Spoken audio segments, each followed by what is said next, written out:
Dès la clôture du 14e Congrès national du Parti communiste du Vietnam, les conclusions et les perspectives issues de cet événement politique majeur suscitent un vif enthousiasme au sein de la communauté vietnamienne établie à l'étranger. Cette dynamique positive résonne particulièrement fort en Russie, notamment à Saint-Pétersbourg, ville jumelée avec plusieurs localités vietnamiennes et engagée dans une coopération bilatérale active et fructueuse. Lors du 14e congrès, j'ai constaté que le rôle des Vietnamiens de l'étranger a été pleinement reconnu. Des politiques spécifiques valorisent désormais notre contribution, en particulier celle des petites et moyennes entreprises, au développement économique du pays. Nous en sommes extrêmement heureux. Le Congrès a choisi avec discernement des personnes compétentes pour occuper des postes clés. Je suis convaincu que ces dirigeants sauront impulser l'essor de notre pays. Le 14e congrès a sélectionné des candidats exceptionnels, capables de porter le Vietnam vers un développement continu. Je suis très heureuse et fière d'être vietnamienne. C'est pourquoi j'espère que les Russes découvriront encore davantage notre culture.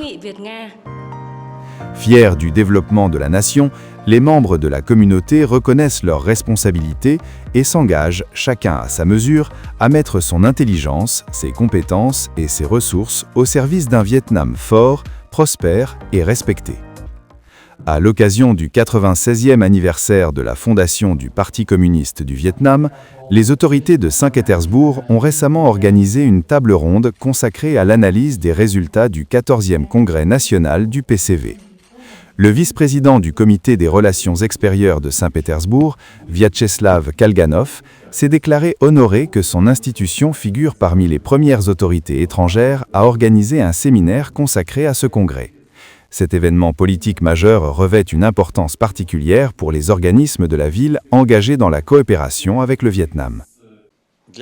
Nous prévoyons d'organiser des séminaires spécialisés sur les politiques vietnamiennes en matière de sciences, de médecine, de technologie, de culture et de relations publiques. Ce qui compte pour le Vietnam compte aussi pour nous, car nos relations de coopération sont très étroites et profondes.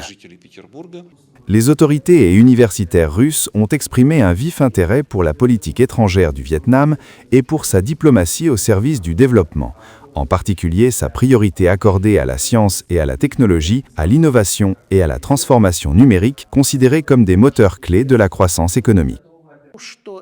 J'ai lu les documents du Congrès et je suis particulièrement attentif aux orientations du secrétaire général Tholam, qui insiste sur la nécessité de construire un parti intègre, fort et résolument engagé dans la lutte contre la corruption, un facteur déterminant pour la légitimité et la puissance du Parti communiste du Vietnam.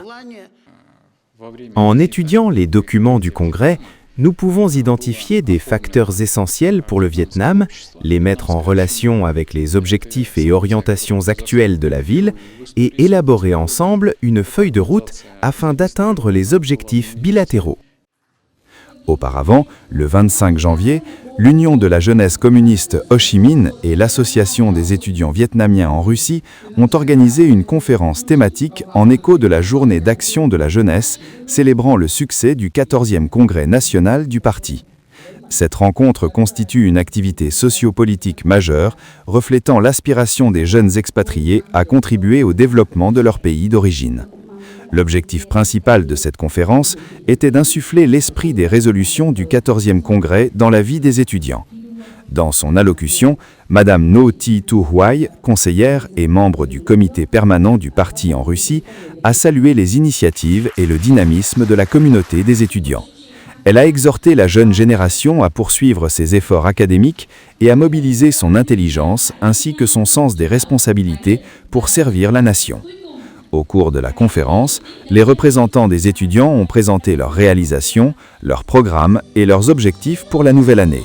Ces projets, portés par leurs talents et répondant à leurs besoins, se sont également intégrés à la communauté et l'ont soutenue.